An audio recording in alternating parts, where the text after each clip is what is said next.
11 musharax munaasabada lagu qaabilay waxa kala soo qayb galay hogaanka sare ee xisbiga kulmiye maamulka gobolka ka degmada Boorama iyo xubno kale oo ka tirsan golaha wasiirada ee xukuumadda Somaliland waxa ugu horeyntii halkaasi ka hadlay gudoomiyaha xisbiga talada haya ee kulmiye gobolka Awdal Cabdiqaadir Daahir Ojar inaan maanta halkan aan ku sii dayno dufcadii labaad ee murashaxiinta xisbiga kulmiye uga tartami doonta doorashada dhici doonta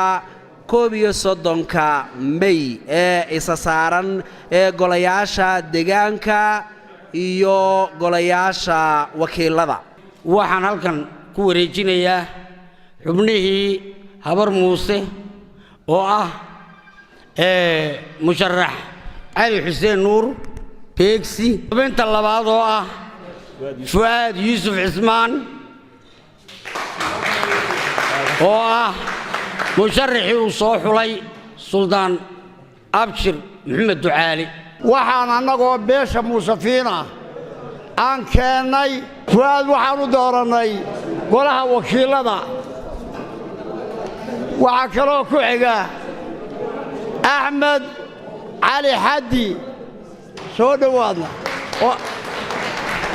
isagana waxaan u dooranay deegaanka ayaan u dooranay golaha deegaanka halkan anigu waxaan ahay aqal cilmi ciga salsal beesha reer galab diirshe xildhibaankoogii madashari ka saacinaya xildhibaankaasi wuxuu yeeyaan xildhibaan Nuur Aadan Buraale oo u taagan golaha deegaanka xisbiga kulmiye gudida markaa xisbiga kulmiye waxaan leeyahay iyo madaxda xisbiga kulmiye hanagala wareegaan murashaxan beesha reer galab metelaya waxaan halkan caawa ka shaacinaynaa musharaxiinta labada musharax ee aan u soo xulnay golaha baarlamaanka iyo golaha deegaanka annagoo ah beesha reer xaamud iyo beesha xasan sacad mursal muuse ibraahim diiriye ridwaan professor ridwaan maxamed cismaan oo aan u soo xulnay labada xildhibaan anigoo ku hadlaya afkii beesha bahabar celi xildhibaanada halkan aan ka sheegi doono xildhibaanka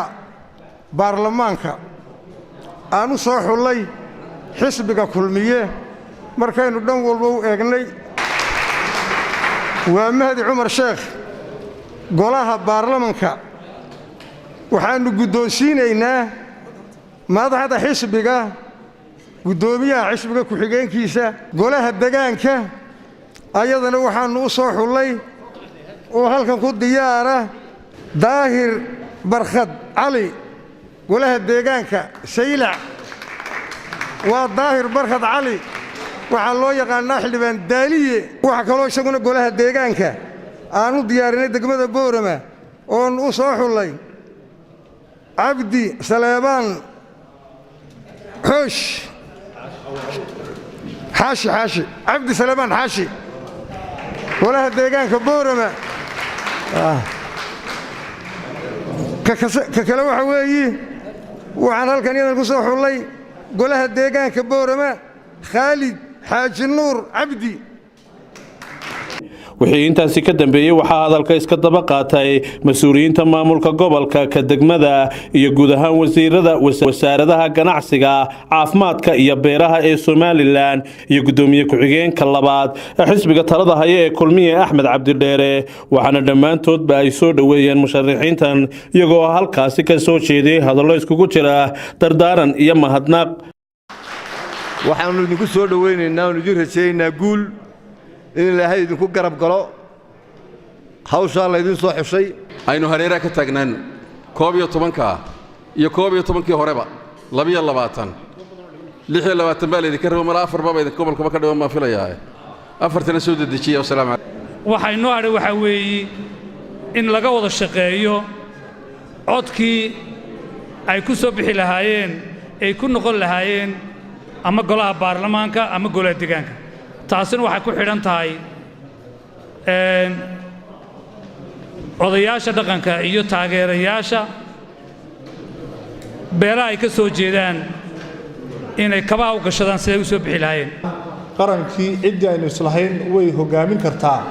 waana dhallinyaro inaynu maanta xisbigii kulmiye aynu idhaahno waa kuwa raggii annaga nooga sharaxnaa gobolka anigoo ku hadlaya magacayga iyo magaca inta kale maqan waxaan leeyahay ku soo dhowaada annagana wax naga go'an in intaa wixii ka dambeeya hannaankii la mariyo xisbinimada hannaankii qarannimada oo ay noqdaan kuwo mustaqbalka aynu idhaahno waa raggii berigii la soo saaray waanta dhow waxa dhacday haddii aniga lay dooran waayo meeshaan tegaya waan garan yaa badatay waxaan kula talinayaa war haddii ma og tahay reerku go'aanka gaadhay go'aanka ha loo hoggaansanaado oo kolba meel cararka dadka laga daayo in aa u soo gudbiseen xusbiga inuu xubnaha ka sharaxo xusbiga annaguna waannu aqballay inaannu xubnahan ka sharaxno xusbiga oo aannu la shaqayno waannu idinka guddoonnay sadaadiinta iyo cuqaasha dhammaantiinba axmed dirya ciiltire wararka warbaahinta SBS Boorama